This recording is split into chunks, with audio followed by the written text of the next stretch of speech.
What's up? This is Brooke and the Row. The row. The Row. Here with Breaking Down the Page. And you guys know me. Row, who are you? How do we know each other? I mean, once teacher student. Tell I it guess. to the camera. So yeah, I was in Brooke's research writing class. It's Professor Hennon. I'm just joking. My sophomore year of college, I think. Yeah, wow, that was a while ago. That's kind of nuts. Some takeaways? Always be savage. Hold nothing back. Yeah, I mean, the most important thing was just, research what you love, and that way, I think you create good content, people enjoy reading it, you enjoy making it. Definitely. We'll have to have you come in and read your paper. I might, you know what, it's funny you say that, because I was thinking, after I graduated, I actually want to finally buy the Black Panther series so I can actually read through the comic books. And definitely go with the older stuff. Main stuff I read is the 90s. Was it Ta-Nehisi Coates stuff was like okay. I only read a few issues. Okay. I like some of the lore he brought into it. John Romita Jr.'s art could be a bit difficult to get into if you're not used to it. I used to hate it when he was on Uncanny X-Men, but then I kind of came to appreciate it more. Him and his dad. Yeah. All right. So today we might be shorter segments because we got laundry go. He brought his laundry over, helping out college students, and I planned on reading some of my more finished stuff, but I was showing him a box with all of my notebooks and stuff from graduate school, like this. Oh, and also I need to get another camera so I can put a camera over the you text. Get some B-roll going for that. Yeah, which I would have probably instead of me on the screen. And then I also found a note, something we can talk about very quickly. I don't know where I have another one of these, but this is novels first lines. How many words are in the first sentence of novels? And I did this in printing order as far as I wrote the year of when stuff was printed. And then, so I want to discuss it just a little bit, real quick, I think. And some of it, I put the first novels of people, I think. Some of it might, or at least some of them, if I knew it was their first novel, I wrote it down. But these are a lot of ones that are by authors that we might have studied in school or just books that I had around. So the Augustine's Confessions. It's from 397. How many words in the first sentence? From Augustine's Confession? Yes. Take a guess. The first sentence. Let's go with 1,800. The first is 35. Nice. All right, but we get Oliver Twist, which is from 1837, and this Dickens is kind of on the forefront of developing what we consider the Western or modern novel. How many words? I should break. Considering that it's more modern. Modern. See, I say modern. It's novels didn't really develop until the what we have now is the 1700s. Right. Yeah. So it's this is the forefront. Also pre-photograph. Yeah. Let's go with 58. 98. Ah. So then Melville with Moby Dick. You might know the first line. What's the first line of? I have no Moby idea. Dick? You've heard it. You've heard it. I've heard it, but I'm completely spacing. I am the captain. Ishmael. Oh, I know that was gone. Oh, okay. I've 3 words. Definitely heard it somewhere, but 3 words, and now we got Tale of Two Cities, 1859. Dickens ups himself from Oliver Twist, 119 words. Wow. This is it was the best of time, it was the worst of times, it was heaven, it was hell, just all these juxtapositions. Anyways, I'll have to actually do this and read the first sentence of these. But I did an average. So between 1851 for the 4 books I did in 1866, Dostoevsky's Crime and Punishment is 34. The average is 45.5. Between H.G. Wells, 4 of his books, between 95 and 1895-98, it's 39.25 with one at 72, The War of the Worlds. The others are in the 20s and 40s. Whereas you get into 1925 with Kafka up through Richard Wright, in 1940 the average was 15. And then from the 50s and 60s and 70s that I did, it was actually 16, or 18.33. So yeah, a lot of, just a mix of books in the 70s through 2000s. We're seeing 30s. Probably in most of these 30s to 40s. Very loose kind of breakdown of just the books that I had. I did actually, I first did this, the first sentence of all of these in the short stories, Hudson Book of Fiction, 30 short stories. And I just wanted to see, like, how did first lines develop over time with short stories. But all right, so I was looking through this notebook, and we found this is from my pop fiction class, 11/6/08, the 10th week. Apparently we talked about paranormal and urban fantasies that day, but we had an assignment that we did in class to write down the 12 rules of my world. So I don't remember what these are. I could probably, what would the 12, I don't even want to guess. Like, I kind of want to guess, but I don't really want to take the time to guess. Let's just dive into this and chat a little bit about it before the laundry pops open. So, number 1. City heroes with city-inspired powers slowly lose them when removed from societies they are based off of. Wow, I wouldn't have come up with that. But it makes sense. It's like, imagine if Captain America started losing his powers if he left America. That does make a lot of sense. I think some of that might come from Captain Britain. I think some of his powers is based off his confidence. But yeah. But really, it's about being patriotic, right? It's like with Captain America. But there's a sense of, like, is the power emanated from their location? Is there something about the society or the people that they're gathering power from? Which I suppose would be similar to American Gods, which I might have been reading during this phase. Because in American Gods, it's like the gods, the old gods and the new gods get their powers based off of the amount of, like, worship or belief that they get from people. Okay. But I'm just like, wow. Any other thoughts on that?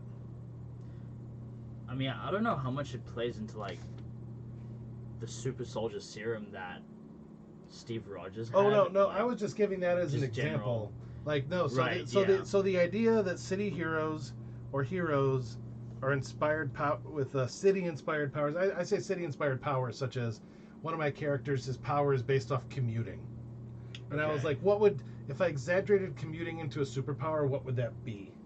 Okay. And, like, the idea I had for him was, it was more of like a plot quirk of he would always get where he needs to go when he needs to get there. So it's like somehow he always, he ends up getting off the highway at the right time, so he always misses, like, accidents or, like, traffic. Right? Imagine if you had the best cab driver that got you everywhere as fast as possible and you never get stuck in traffic. Whereas I also then have mass transit, whose power is based off the CTA. And his powers, there's a few things. He always teleports from train to bus to write tickets for people, to write citations for people. And that was kind of his power.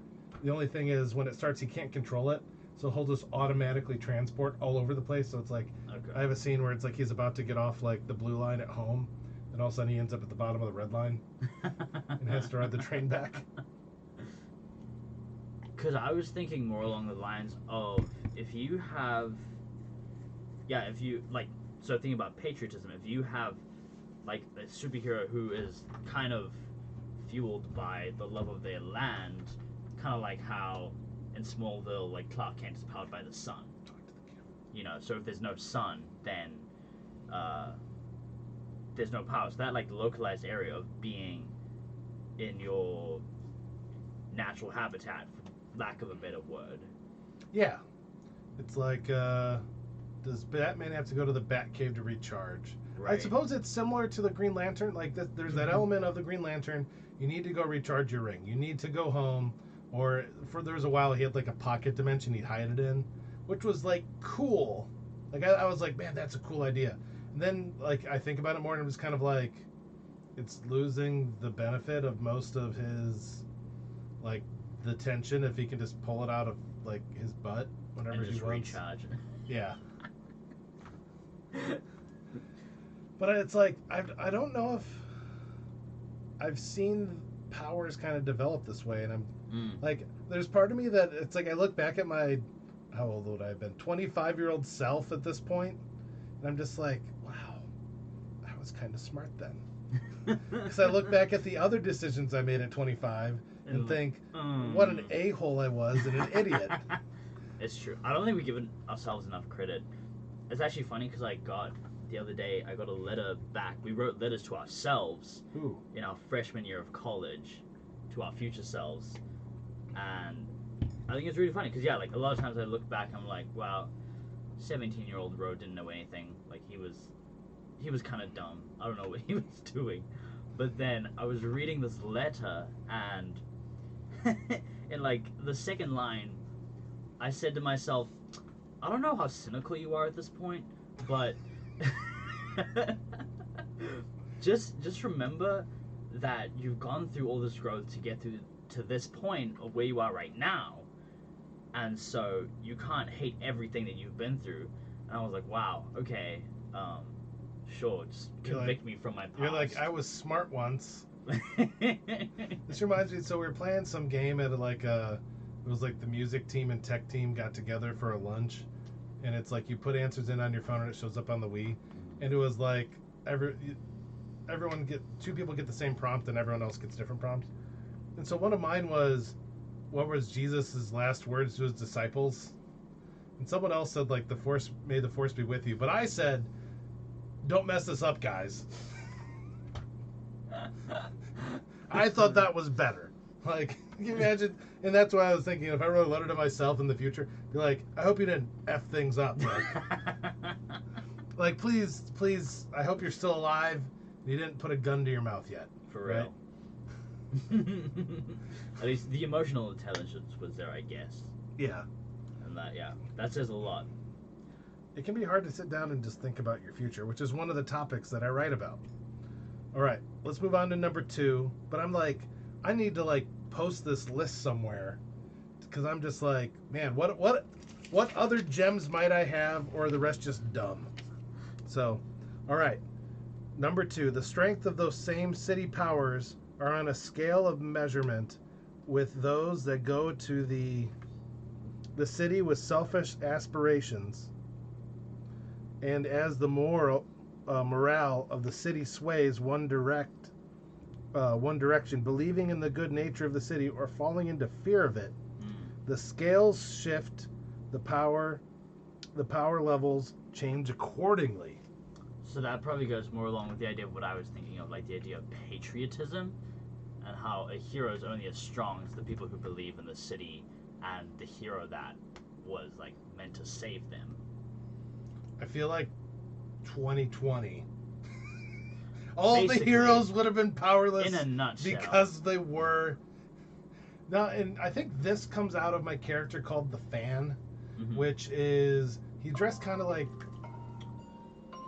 Do you want to finish that thought? Yeah,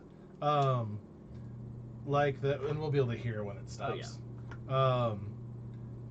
Casey Jones from the Ninja Turtles, where he just wears a whole bunch of like a hockey mask, and he has like hockey sticks and cricket bat and like all this stuff.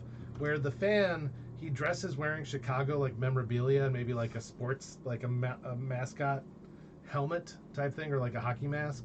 But he invokes his powers by like claiming like the strength of like the batting power of like different sports people. Are like, if the Bears are in season, he wears more Bear stuff, and it's like depending on how the Bears are doing, he'll pull upon their power. But if they suck, which this would have been around the time that the Bears were actually good, I think they won the Super Bowl this year, versus like the Blackhawks. And so I made a whole list of all the different Chicago sports teams, and so that sounds kind of where this is coming from. But I'm like, this is not something I have developed at all in my writing, in my novel work. And granted, this was kind of, I remember thinking about this, but I never really implemented it. Mm. I think we can maybe do any other comments? I don't think so. Just tell me how awesome I am. Basically. Oh, yes. It's like, just give me more. Do number 3. All right, the city is like a body. If a new virus or bacteria is introduced, it will respond in kind, and heroes will rise from those who have given themselves over to the city, whether they think in those terms or not. Wow. 2020, the other opposite of the spectrum. Yes. This does sound generally generic. This is kind of the larger hero's journey of a hero kind of rising up in response to bad things happening. Unfortunately, out of COVID, we got Joe Biden. It's not the hero that we wanted, but it's the hero that we deserved, I guess.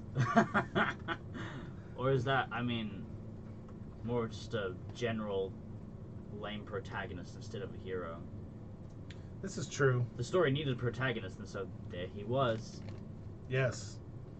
It's like the country obviously forgot the history of the bad things that have happened, so we needed to pull in someone who just has dementia and has forgotten everything else as well. It was fitting for that arc. Yeah, that arc of America.